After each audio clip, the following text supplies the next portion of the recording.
गोकुलनन्दन गोविन्द गोविन्द हरि गोविन्द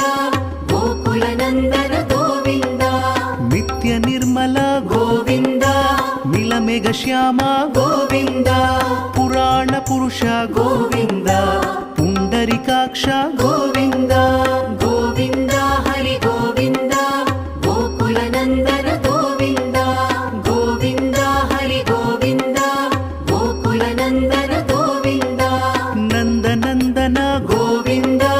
नवनीत चोर गोविन्द पशुपालक श्री गोविन्द पाप विमोचन गोविन्द